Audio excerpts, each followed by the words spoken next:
여러분은 여러분의 인생의 길을 얼마나 안다고 생각하십니까?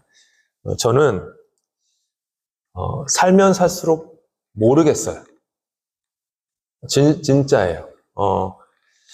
어렸을 때는 좀 아는 줄 알았어요. 그리고 내가 계획한 대로 할 수 있다고 좀 자신감도 갖고, 그러니까 뭐 유학도 왔겠죠. 근데 자꾸만 살면 살수록 제가 할 수밖에 없는 고백은 잘 모르겠다 입니다.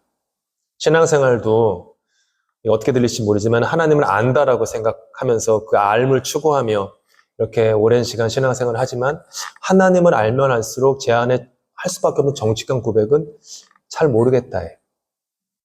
그냥 그래요. 목사인데 공부도 제가 가방끈이 짧지가 않거든요. 근데 모르겠어요. 근데 사도 바울도 그랬어요. 사도 바울은 내가 안다라는 마음으로 유대인 크리스찬들을 핍박했던 사람이에요. 누군가의 생명을 앗아갈 정도로 핍박할 정도면요, 그 안에 굉장한 그 컨피던스가 있지 않으면 할 수 없습니다. 그렇잖아요. 약간 애매한데 그러면 어떻게 사람에게 해를 가할 수 있습니까? 누군가에게 해를 가한다라는 것은 내가 믿는 바가 확고하다라는 뜻이기도 해요. 바울이 그리스도인들을 그토록 핍박했던 것은 내가 하나님을 안다, 성경을 안다 라고 하는 그 확신이 있었기 때문이었는데 다메섹 가다가 다 부서졌습니다. 다메섹 가서 예수님을 만났을 때 누구십니까? 그 첫 질문이 누구십니까? 모른다라는 거예요. 그 첫 질문이 모른다. 누구십니까? 나는 네가 핍박하는 예수다. 근데 아시겠지만은 바울은 단 한 번도 예수 그리스도를 자신의 육신의 눈으로 본 적이 없는 사람입니다. 바울이 유대인들을 핍박할 때는 이미 예수님은 부활 승천하신 다음 일이에요. 그러니까 바울은 한 번도 예수님으로부터 예수님과 직접 컨택을 해본 적이 없는 사람이에요. 근데 예수님이 나는 내가 핍박하는 예수다. 내가 사랑하는 사람들을 핍박하는 것은 나를 핍박하는 것이다. 그런 깨달음이 오고 그 다음에 눈이 멀었죠. 그렇죠? 눈이 멀었다라는 것은 예수님이 그런 메시지를 바울에게 주신 너가 지금까지 봤던 것은 다 헛것이었다. 네가 안다고, 네가 경험했다고, 하나님은 이렇다, 성경은 이렇다 했던 그런 모든 것들이 사실은 잘못된 것이다. 눈을 가리세요. 금식하죠. 3일간 금식하다가 이제 비늘 같은 것이 벗겨지죠. 눈이 뜨인 거예요. 그 다음에 우리가 잘 아는 바울의 고백이 나오죠. 오호라 나는, 그때는 아니고 나중에 곤고한 자로다. 한쪽에서는 의롭게 살고자 하는 하나님을 향한 순수한 열망, 거룩의 열정이 있는데 다른 쪽에서는 그것과 반대되게 나를 사로잡아서 나를 끌어당기는 그런 세력이 있구나. 그러니까 이 둘 사이에서 피곤하다. 참 힘들다. 옛날에는 그런 갈등이 없었거든요. 바울 사도는요, 갈등이라는 것을 모르고 살던 사람이에요. 인생에 갈등이 없는 사람이에요. 근데 예수 믿고 나니까 갈등이 생긴 거예요. 흔히들 예수 믿기 전에는 갈등 가지고 살다가 예수 믿으면은 갈등이 사라지는 것처럼 생각되시죠? 반대예요.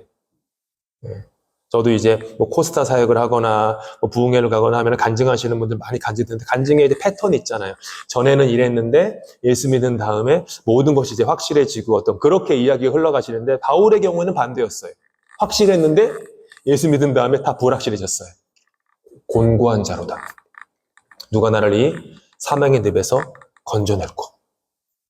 그 갈등 속에, 그러니까 바울에게 신앙은 갈등이었어요. 고민이었어요.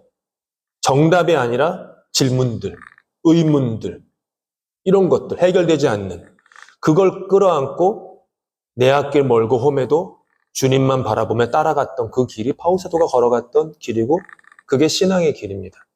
인생은 살다가 보면 정말로 모르겠어요.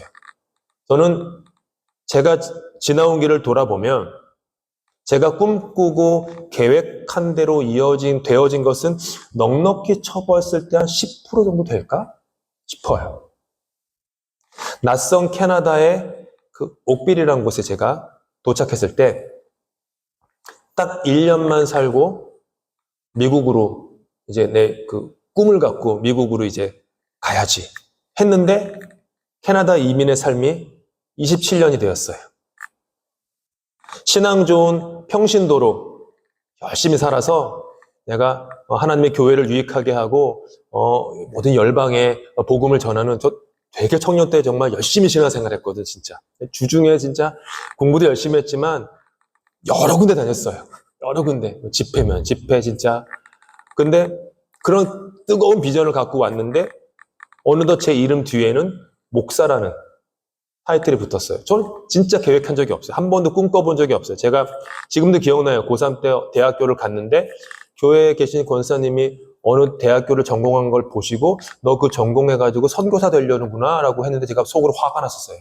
나를 뭘로 보고 나를 왜 선교사 되는 길을 간다고 생각하실까? 나는 마음도 하나도 없는데 그 감정이 지금도 기억나요.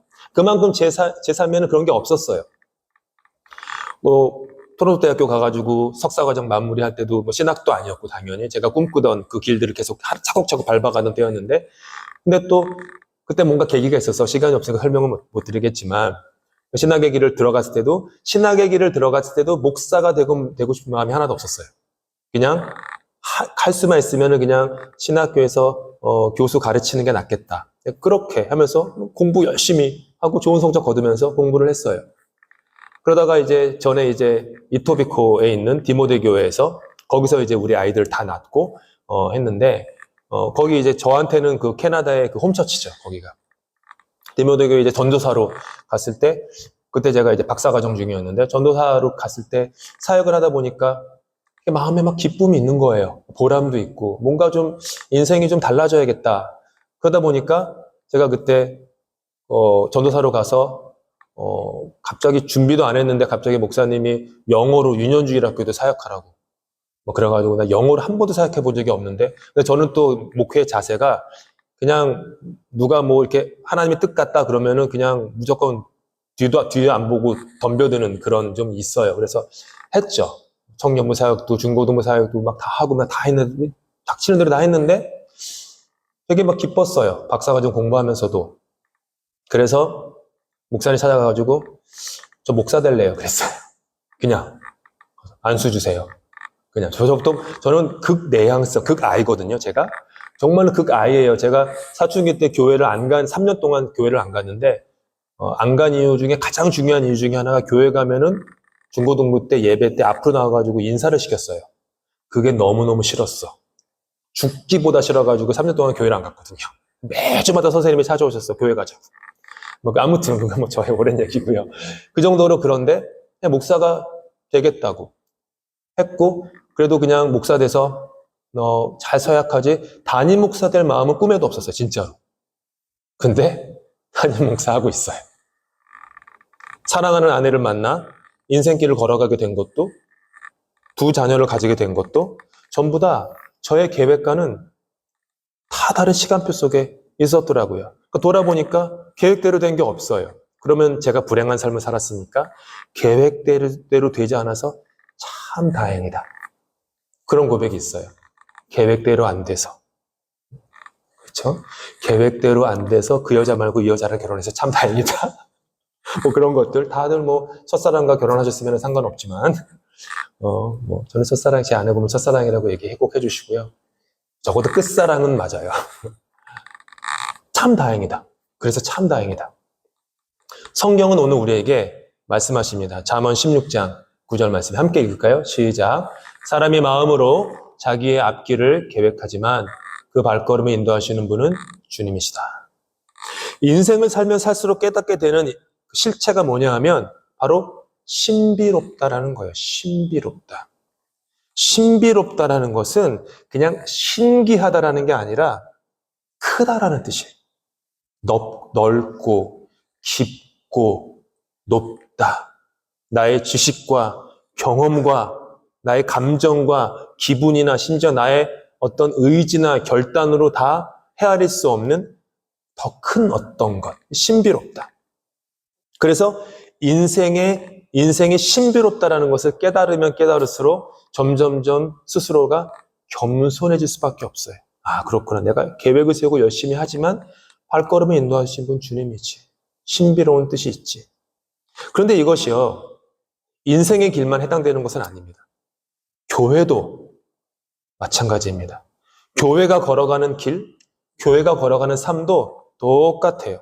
교회라는 신앙 공동체는 우리의 계획으로 세워지는 곳이 절대 아닙니다.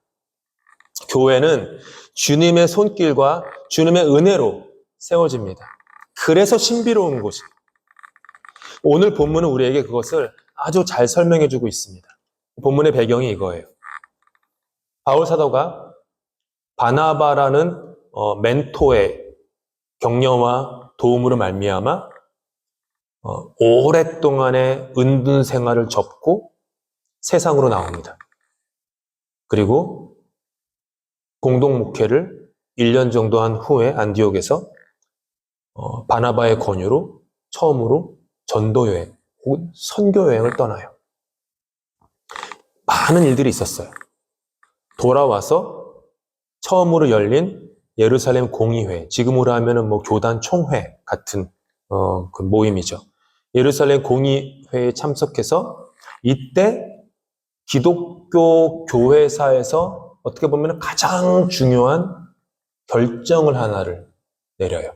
뭐냐 하면 구원은 율법이나 전통이 아니라 오직 예수 그리스도의 은혜로 주어진다. 이게 얼마나 중요했냐 하면 당시의 구원은 유대인 혈통에 의해서, 그리고 유대법, 안식일법, 그 다음에 그 특별한 음식을 먹어서는 안 되는 그 음식 규례, 그리고 의복이나 그리고 할례 등등등 여러 가지 유대 전통이 있었는데 그것이 구원을 이끈다고 몇천 년을 살아왔던 그 세상 속에 처음으로 교회가 아니, 오직 예수 그리스도의 은혜로 구원받습니다. 백인이건 아시아인이건 흑인이건 상관없습니다. 이게 나온 거예요. 너무 기쁜 소식이었어요. 왜냐하면 바울과 바나바는 실제로 그런 교회들을 세운 사람들이니까요. 그렇죠. 이 기쁜 소식을 여러 교회들에게 이제 전해주고 싶은 거죠. 그래서 바울은 바나바에게 가서 우리 2차 전도여행 갑시다 라고 제안을 해요.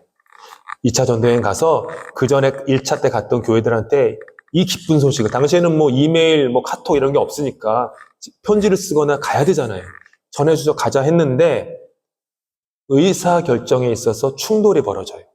바나바는 조카인 마가 요한이라고 하는 조카를 데리고 선교 여행을 가자 그러고 바울은 걔는 안 돼요. 전과가 있어요. 전적이 있어요. 안 돼요. 했던 거예요. 그래서 성경에 보니까 심하게 다퉜다. 뭐 어떤 그 학자들은 이 심하게 다퉜다는 것을 다르게 해석해요. 그렇게 막 부딪힌 게 아니라 되게 좀 예의 있게 어떤 의견의 다툼이 있었던 걸로 해석하는데 뭐가 되건 아무튼 의견이 갈라진 건 맞아요. 그래서 어떻게 되냐면은 바나바는 조카 마가를 데리고 1차 전도 여행에서도 방문했었던 그 남쪽에 있는 사이프러스가 개역 개정에서는 구브로 섬, 지금은 사이프러스라고 하는 그 섬으로 가요. 바나바는 사이프러스 섬 출신의 이민자였거든요. 거기서 사이프러스에서 어떤 걸 했는지 모르지만 상당한 부를 축적해가지고 이제 내륙으로 이민 온 사람이었어요. 그래서 자기 고향 섬으로 또 갔던 거예요. 반복돼서. 바울은 자기와 다퉈서 갈라졌던 바나바가 마가를 데리고 남쪽에, 그러니까 배를 해상로를 타고 남쪽에 있는 섬으로 가니까 바울의 선택지는 그와 반대되는 북쪽의 육로를 택할 수밖에 없었어요. 그래서 신라를 데리고 육로로 올라갑니다. 겉으로 보면 갈라짐이죠. 다툼이라고 볼 수도 있고 분열의 아픔이라고 볼 수도 있어요. 그런데 성경은 이것에 꽤 다른 해석을 우리에게 던져줍니다. 오늘 읽었던 본문인데요. 41절에 함께 읽을까요? 그래서 모든 교회를 튼튼하게 하였다. 이게 좀 어울리지 않는 말인 거예요. 갈라졌는데 모든 교회를 튼튼하게 하였다. 우리 눈에 보이는 것과 다르게 거기에는 하나님의 신비로운 섭리가 숨어 있었다라는 거예요. 그것을 이제 한 인물씩을 통해서 제가 한번 설명해 드릴 텐데, 첫째는 바울, 그 다음에 바나바, 그 다음에 마가인데, 어떤 인물과 여러분이 그 동질감을 느끼는지는 들으면서 한번 스스로 마음을 보시면 좋겠어요. 먼저 바울의 삶을 보면, 바울의 삶은 새로운 대륙, 신대륙, 그리고 온 인류를 향한 복음의 길을 걷게 돼요. 그게 바울을 향한 하나님의 부르심이었어요. 처음부터 다메섹에서 예수님이 바울을 찾아갔을 때부터 너는 이방인의 사도가 될 것이다 라고 부르셨거든요. 그 길이 이루어지는 거예요. 바나바와 달리 해가지고 육로를 통해서 북쪽으로 올라갔는데, 원래 바울의 의도에는, 목적에는, 계획에는 지금은 그런 용어는 안 쓰지만은 소아시아 지역이 지금의 이제 튀르키예 지역인데, 소아시아 지역에서만 전도 활동을 열심히 하자라는 게 바울의 계획이었어요. 그래서 열심히 전도하다가 쭉쭉쭉 올라갔는데, 에게해 동쪽에 있는 드로아라는 곳에 이르렀을 때 환상을 봅니다. 그 환상에 이런 내용이 나와요. 함께 읽겠습니다. 밤에 바울에게 환상이 나타났는데, 마케도니아 사람 하나가 바울 앞에 서서 마케도니아로 건너와서 우리를 도와주십시오 하고 간청하였다. 바울은 이것을 하나님의 부르심으로 받아들여요. 그리고 배를 타고 에게해를 건너 서쪽으로 넘어갑니다. 이게 얼마나 대단한 일이었냐 하면, 아시아 대륙에만 머물고자 했던 복음이 의도치 않게 처음으로 배를 타고 유럽 대륙으로 넘어간 거예요.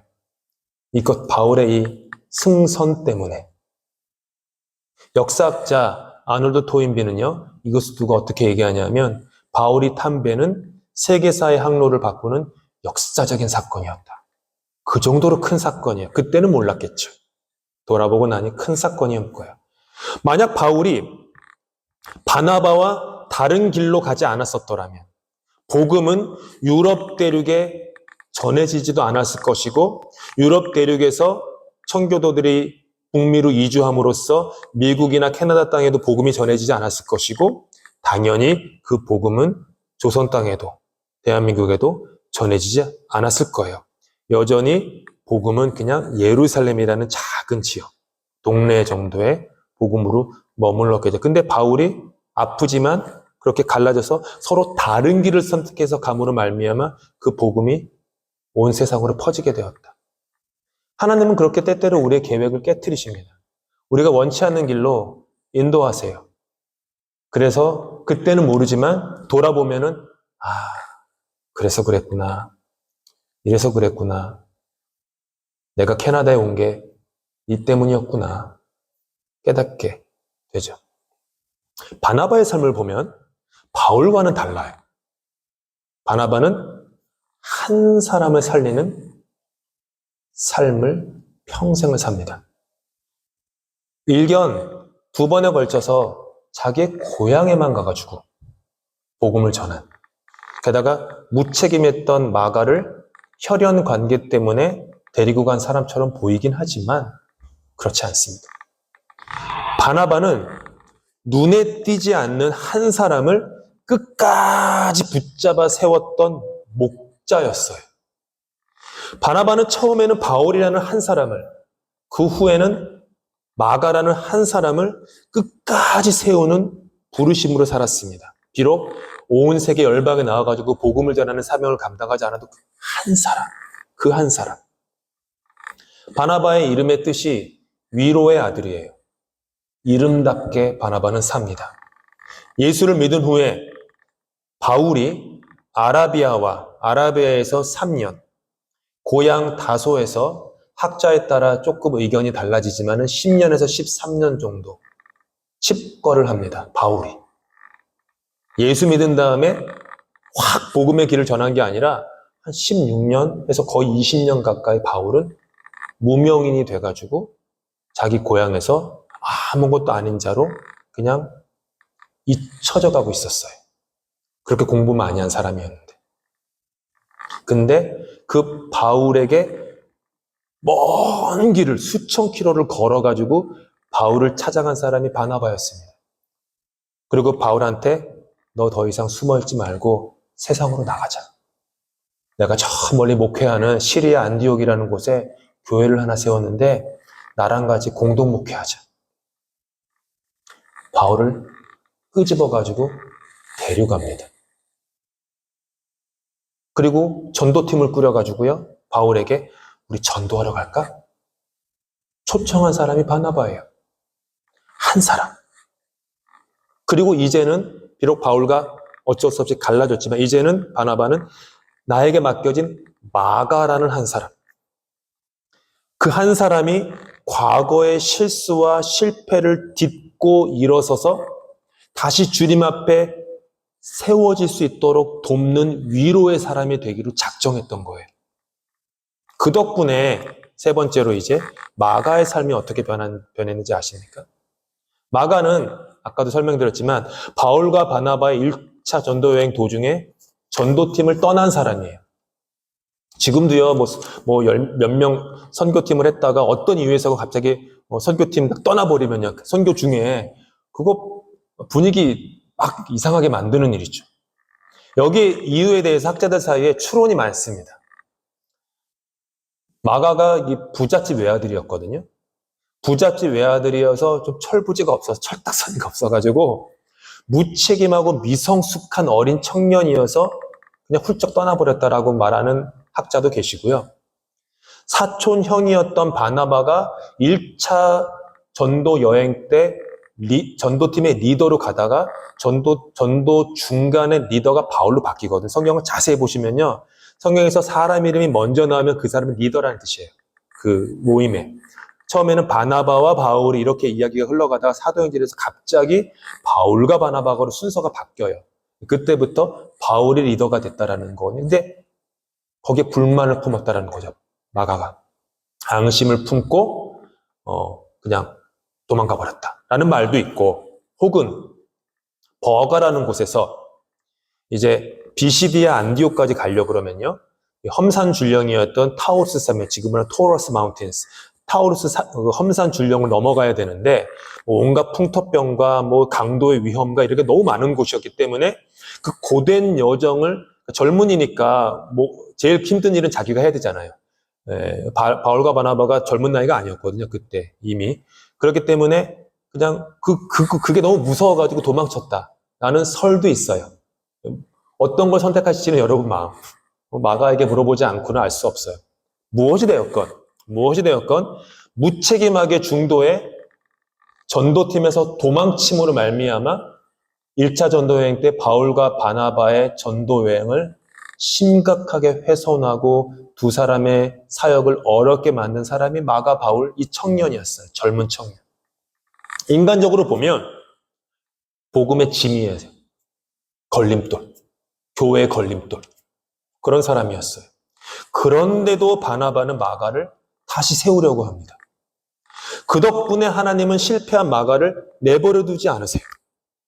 바울은요, 이게 아름다운 이제 관계 회복의 이야기인데, 인생 말년에 마가를 다시 부릅니다.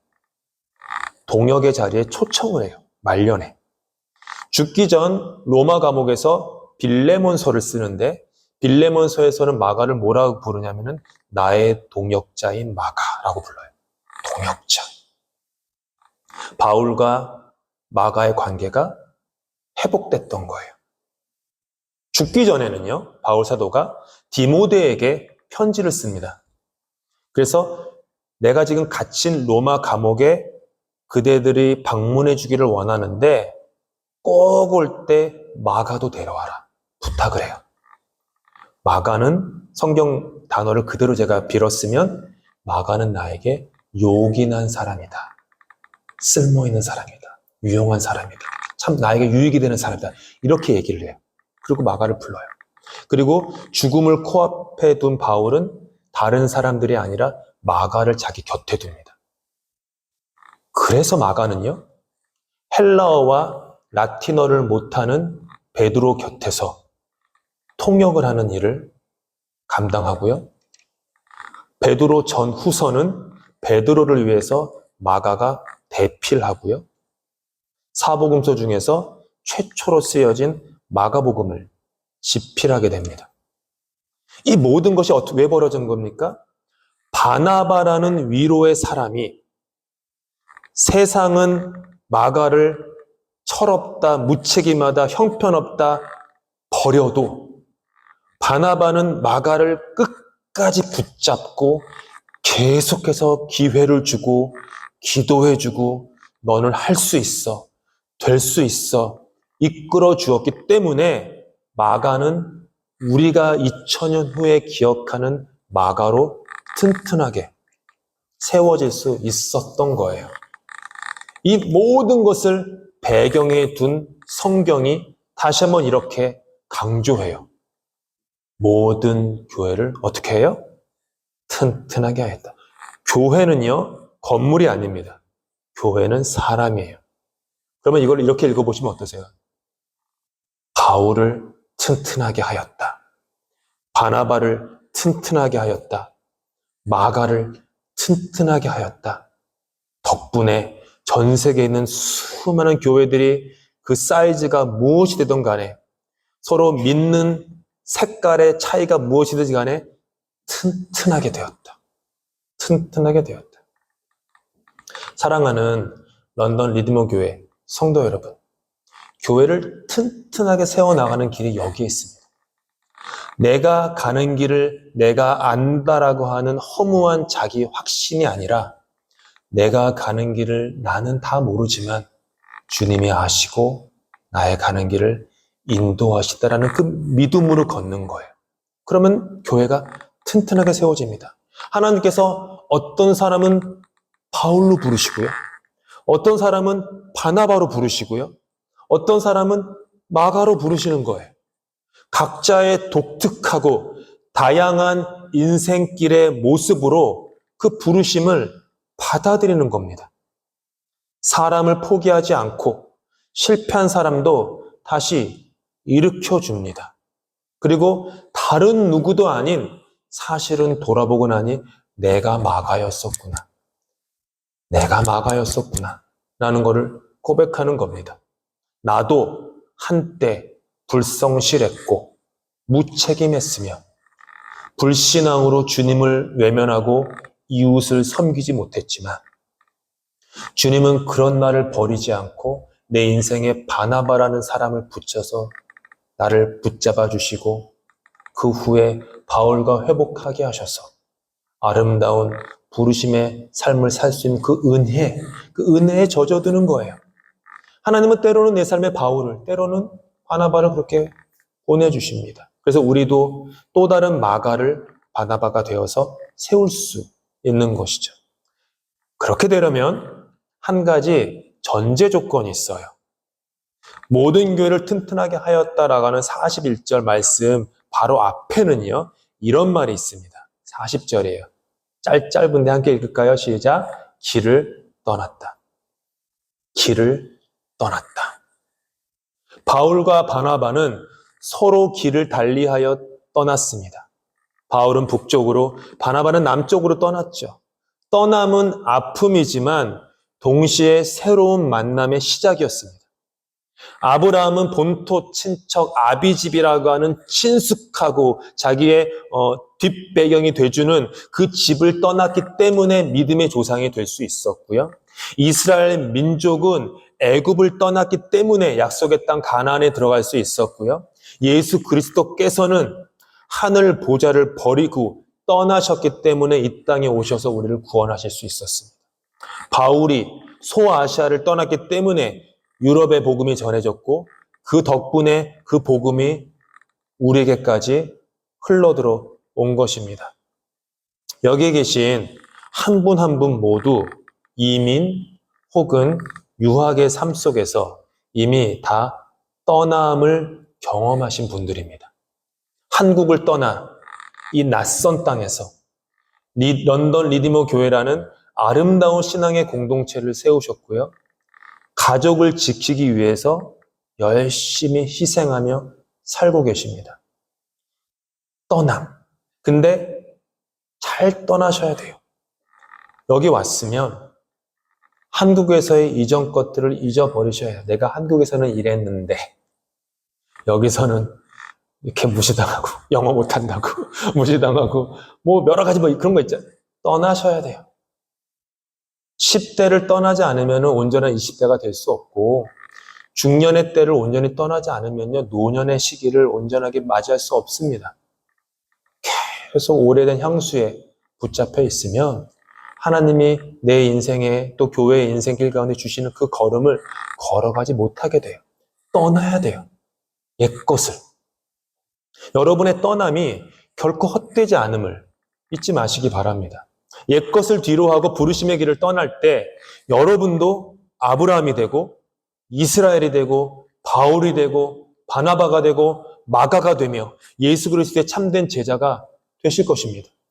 주님의 부르심을 따라 떠난 그 길 위에 때로는 그 떠남이 부르심이라고 하는 뭐 그런 신앙적인 거창한 용어를 사용하지 않더라도 하나님은 여러분이 떠나온 그 길에 새로운 만남과 새로운 일을 하시고요. 앞으로도 예비해 두셨을 것입니다. 바울은 시리아와 길리기아를 돌아다니며 모든 교회를 튼튼하게 하였다. 그러니 런던 리디머 교회를 튼튼하게 세워나가십시오. 튼튼하게 세워나가실 수 있길 바랍니다. 교회를 튼튼하게 하는 것은 그저 벽돌을 쌓는 것이 아니라 사람을 세우는 것입니다. 바나바가 바울과 마가를 세웠듯이 후에 바울이 마가를 용서하고 다시 세웠듯이 바울은 에게를 건너 빌립보, 고린도 등지의 유럽 대륙에서 수많은 사람들을 세웠듯이 교회를 튼튼하게 하는 것은 결국에는 사람을 세우는 것입니다. 그러니 강하고 담대하십시오. 하나님께서 여러분을 런던 리디머 교회를 강한 오른팔로 붙들고 계십니다. 때로는 바울처럼, 때로는 바나바처럼, 때로는 마가처럼 사용하실 거예요. 그리고 여러분 곁에 또 다른 모습의 마가가 있다면 그 마가에게 다가가 주십시오. 바나바처럼. 그리고 후에 바울처럼 여러분의 마가에게 다시 한번 기회를 주십시오. 그리고 스스로에게도 기회를 주시면 좋겠어요. 너무 자기를 찌르지 말고 괜찮아. 회개는요, 자기의 잘못된 과거를 끌어안고 곱씹으면서 자신을 부족하고 벌레만도 못하고 주인 중에 계시고 이렇게 감정의 에너지를 소비하는 게 회개가 아닙니다. 회개는 뻔뻔해지는 게 회개예요. 어떤 거냐면 이거예요. 회개는 저 잘못했습니다. 저 실수했습니다. 저 죄 지었습니다. 주님, 다음엔 더 잘할게요. 그게 회개예요. 회개는 어둡지 않습니다. 밝아요. 신앙생활은 어둡게 하면 안 돼요. 밝게 해야 돼요. 교회를 와도요, 지옥 가는 게 두려워가지고 예배 오시면 안 되고요. 천국의 삶이 기뻐서 예배를 오셔야죠. 밝은 거예요. 맑은 것이고. 우리 런던 한인 교회 부임할 때부터 제가 지금까지 계속 늘 기도하는 게 맑은 교회 되게 해주십시오. 밝은 교회 되게 해주십시오. 지금도 늘 기도해요. 런던 리드머 교회도 맑고 밝게. 좀 못하면 어때요? 뻔뻔하게 다윗처럼. 다음엔 잘할게요. 내일은 조금 더 나아질게요. 제가 오늘 말 실수했는데 주님, 내일부터는 말 실수 안 하도록 좀 노력해 볼게요. 이런 거예요. 그게 회개예요. 회개예요. 그렇게 서로 스스로에게 친절해 주십시오. 그리고 모든 교회가 튼튼해지면 좋겠습니다. 런던에 있는 모든 한인 교회들이 튼튼해지면 좋겠어요. 모든 교회마다 잘 되면 좋겠어요. 사람도 많아지고 하는 일도 많아지고 사역도 열심히 하고 갈라지지 않고 분열되지 않고 사랑하고 용서하며 서로 같은 공간에서 예배를 드리지 않아도 멀리서 지켜보면서 잘한다 격려하고 박수치고 응원하고 또 때가 되면 또 기도해주고 그런 런던의 분위기가 되면 너무 좋겠어요. 런던 리디머 교회도 튼튼하게 세워질 줄 믿습니다. 여러분의 교회 튼튼하게 세워지기를 다시 한번 예수님의 이름으로 축복합니다. 기도하시겠습니다.